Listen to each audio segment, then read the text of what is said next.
त्यातून अशोक खराबचा मुद्दा खूप जास्तोय. अनेक राजकारणी त्यांच्यावरती आहे आणि त्यांच्यावर कारवाई करायची मागणी होते. तुमच्या पक्षाचे दीपक केसरकर त्यांचे पण जवळचे लोक त्याच्या संपर्कात होते आणि यासाठी चौकशी त्यांची लिस्ट उभं राहिली आहे.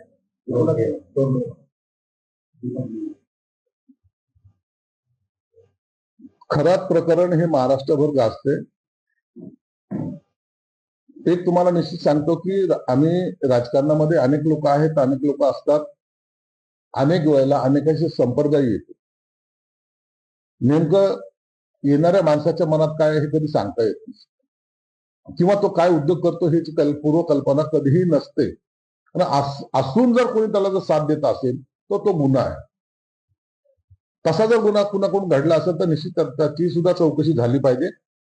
परंतु हे प्रकरण एवढं गंभीर आहे, याच्या खोलात जाऊन आता तुम्ही जे काही व्हिडिओ पाहतात, अनेक व्हिडिओ जेव्हा येत आहेत त्या टायमाला निष्ठेचा कळस ज्याला म्हणतात तो आपल्या नजरेस येतो.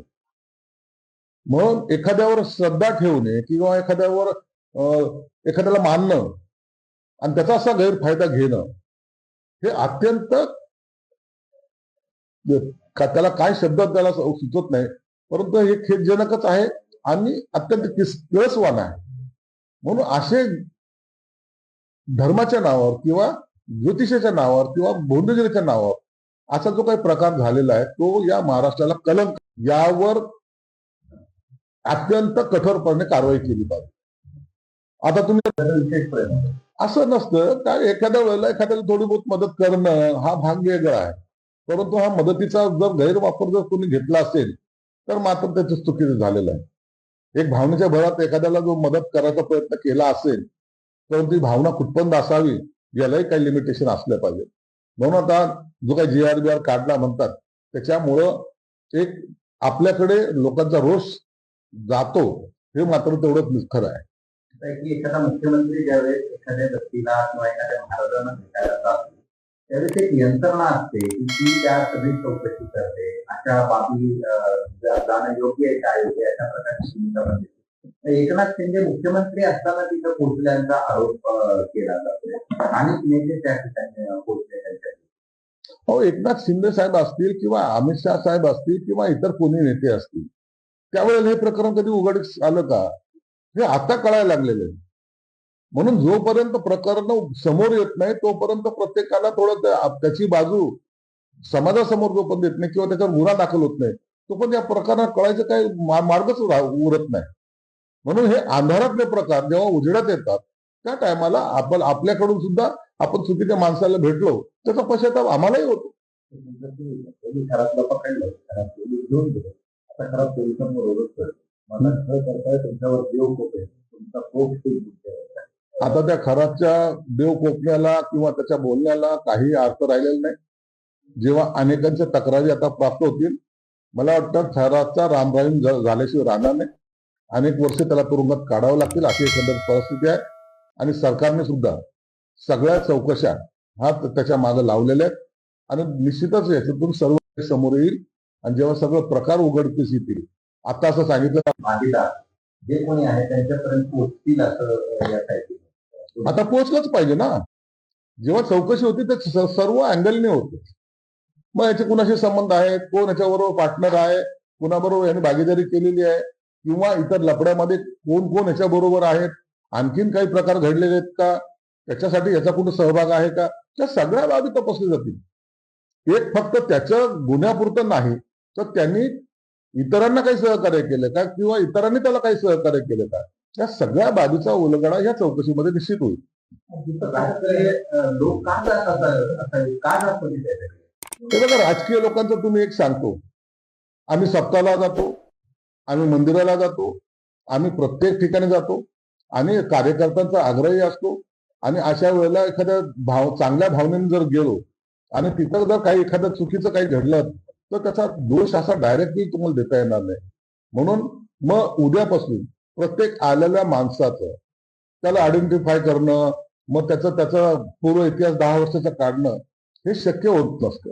म्हणून एकदा अजितदादा बोलले होते की आम्ही कुणाबरोबर फोटो काढतो हे आम्ही सांगू शकत नाही, पण कोण गर्दीमध्ये उभं राहतो याचा तुम्ही हे केलं सखोल मुद्द्यात गेलं पाहिजे. अनेक वेळेला तुम्ही पाहिलं असेल राजकीय पुढाऱ्यांबरोबर कधी एखाद्या वेळेला आपल्याला तडीपार गुंड दिसतो, कधी बलात्कारी दिसतो, कधी आणखीन कोणी दिसतो.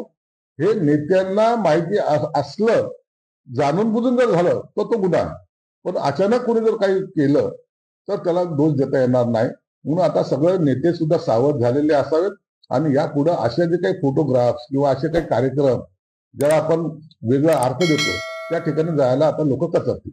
68 सातबारे आढळलेली आहेत, म्हणजे त्याच्या पत्नीचे नाव आहे संपत्ती या महाराजांचे खरा. आता महाराज लोक एवढे श्रीमंत असतील माझी कल्पना नव्हती, परंतु हे भयानकच आहे. तुम्ही या प्रकरणाला सिरियसली घ्या. जवळपास 500 कोटीच्या वरची प्रॉपर्टी एखाद्या महाराजाकडे सापडते. 38 सातबारे असतात. मग ही प्रॉपर्टी आली कुठून? मग कदाचित त्यांनी कुणाला ब्लॅकमेल केलं का, कुणी त्याला देणगी दिली का, हा सगळे प्रकार ही चौकशीच्या अंती आपल्याला दिसून येईल.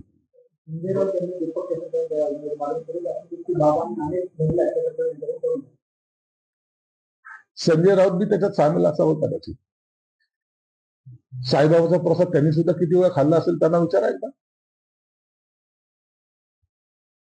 तुमच्याकडे आणलेल्या बंगाली बाबाबद्दल विचारा ना, बोला ना कधीतरी.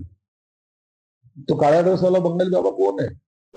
इतराला नावं ठेवण्यापेक्षा पहिलं आपल्या तिथे आजूबाजूला काय काय घडतंय त्याचे सुद्धा आम्ही फोटोग्राफ घेऊ शकतो. म्हणून एखाद्याला टार्गेट करणं सोपं आहे.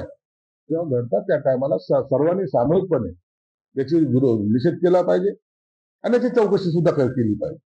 परंतु कुणाला तरी टार्गेट करण्यासाठी असे जर आरोप करत बसाल तर ते मला वाटतं चुकीचे.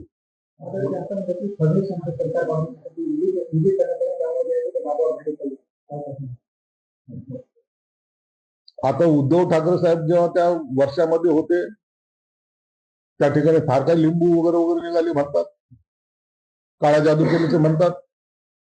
आता उद्धव साहेब गेले, मग शिंदे साहेब आले, तेव्हाही म्हणतात ते काळा जादू केली. आता देवेंद्र फडणवीस आलेत. अशा काळ्या जादू केल्याने जर मुख्यमंत्री बदलत असतील किंवा मुख्यमंत्री होत असतील तर प्रत्येक जण काळी जादू करत बसेल ना. कशाला लोकांची कामं करायची, कशाला लोकांसमोर जायचं, कशाला निवडणुकीमध्ये जायचं. काळी जादू केली तर निवडून आलं, काळी जादू केली तर मंत्री झालं, काळी जादू केली तर मुख्यमंत्री झालं. किती सोपा प्रकार आहे हा पुरोगामी महाराष्ट्र. या पुरोगामी महाराष्ट्रामध्ये असे प्रकार चालत नाहीत. तुम्हाला या जादू टोण्यापासून मुक्त करण्यासाठी सर्वच महामानवाने अनेक आपल्या संतांनी त्यातून बोध घ्यायला सांगितलेले. तो बोध घ्या आणि पुढे चाला. त्यांचे फोटो त्या महाराजांसोबत आहे, कोणते मंत्री असतील त्यांच्या राजीनाम्याची मागणी केली जाते. आता या विरोधकांचे कोणाकोणा बरोबर फोटो आहेत हे आता हे काढत बसायचं का? हा धंदा उरलाय आम्हाला. जो सत्तेत असतो त्याच्याबरोबर फोटो काढायला हजारो लोक असतात. देवेंद्र फडणवीस साहेबांबरोबर किती लोक रोज फोटो काढतात? एकनाथ शिंदे साहेबांबरोबर किती काढतात? अहो आमच्यासारख्या साध्या माणसाबरोबर किती लोक फोटो काढतात? फोटोवर राजकारण चालत नसतं. फोटो हे प्रत्येकाला वाटतं की एखादा आपण ज्याला आदर्श मानतो किंवा एखादा मोठा नेता असेल त्याच्यावर आपला फोटो असला पाहिजे. काय काय रे त्याच्यात? आणि फोटोमुळे जर राजकारण सोडावं लागलं तर मग बुरखे घालून मात्राला फिरावं लागेल.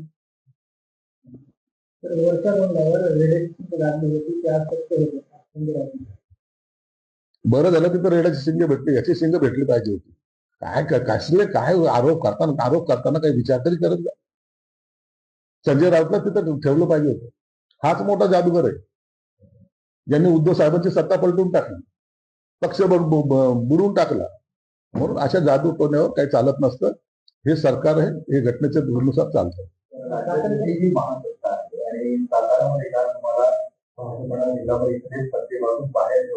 अगदी तुमच्या लोकांना मतदान सुद्धा करून काल साताऱ्यामध्ये फार मोठी वादावादी झाली अशी एक प्रकरण आमच्या कानावर आलेलं आहे. आमचे मंत्री शंभूराज देसाई तिथे होते. त्यांच्या हाताला मार लागल्याचं चित्र आज तुमच्याच माध्यमातून आम्ही पाहिलेलं आहे. मला वाटतं शंभूराज देसाईंनी ह्याची सर्व कल्पना माननीय एकनाथ शिंदे साहेबांना दिली असावी.